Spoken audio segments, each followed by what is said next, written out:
টুটি ফুটি এটা আবার কি? এটা হচ্ছে কেক বানানোর সময় কিন্তু কাজে লাগে, আবার অনেক কিছু সার্ভ করার সময় কিন্তু এই টুটি ফুটিটা অনেক কাজে লাগে। তো আজকে হচ্ছে এই টুটি ফুটি এত দামি একটা জিনিস আমি খুবই অল্প আর ফেলনা জিনিস দিয়েই কিন্তু বানিয়ে ফেলবো। তো আজকে হচ্ছে তরমুজ এনেছে, দেন আমি হচ্ছে ভাবলাম যে টুটি ফুটি বানাই। তো আগে একটা ভিডিও দিয়েছিলাম, ওইটা হচ্ছে পেঁপে দিয়ে টুটি ফুটি বানানো হয়েছে। আজকে হচ্ছে আমি তরমুজ এর খোসা দিয়ে এই টুটি ফুটিটা বানাবো।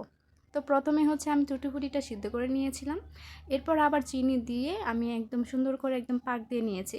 এরপর একটু ছেঁকে এখন আমি 3টা কালার করব।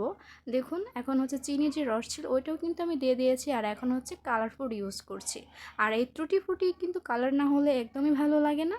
তো যেহেতু আমি ডেকোরেশন করার জন্য কিন্তু এই টুটি ফুটিটা বানাচ্ছি, যেমন হচ্ছে কেক, আর কেকের উপর দিলে কিন্তু খুবই সুন্দর হয়। আবার হচ্ছে অনেক কিছুই কিন্তু আছে যেটা আমরা বানিয়ে থাকি, সব কিছুতেই কিন্তু এই টুটি ফুটি কাজে লাগে।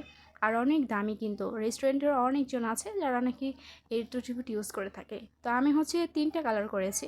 তো একটা হচ্ছে এই তো দেখুন কি সুন্দর কালার, তাই না? মনে হচ্ছে একদম ধরে এখনই খেয়ে ফেলি। তো আবার হচ্ছে আমি 2টা কালার দিয়ে আবার আরেকটা কালার বানিয়েছি। তো এখন হচ্ছে 4টা কালার হয়েছে। তো আমি কিন্তু সুন্দর করে একদম ছেঁকে নিয়ে আমি সবগুলো কিন্তু রোদে শুকিয়ে দিব। তো দেখুন এই কালারটা কিন্তু একটু ডিফারেন্ট, দেখেও বুঝতে পারছেন এটা হচ্ছে 2টা কালার দিয়ে আমি এই কালারটা বানিয়েছি। তো এখন হচ্ছে 4টা কালার হয়ে গেছে, তো রোদে শুকিয়ে দিব এখন। তো আমার বেশি সময় লাগে না, কারণ হচ্ছে যেহেতু অনেক রোদ, এখন কিন্তু একদিনে শুকিয়ে গেছে। দেখতে পাচ্ছেন কি সুন্দর হয়েছে একদম। তো এই টুটি ফুটি কিন্তু আমরা অনেক দোকানে কিন্তু দেখতে পাই, আর এখন নিজের হাতে বানিয়েছি এত সুন্দর টুটি ফুটি।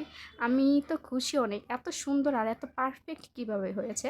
তো আপনারা কিন্তু চাইলে অবশ্যই এই টুটি ফুটি বানিয়ে দেখতে পারেন।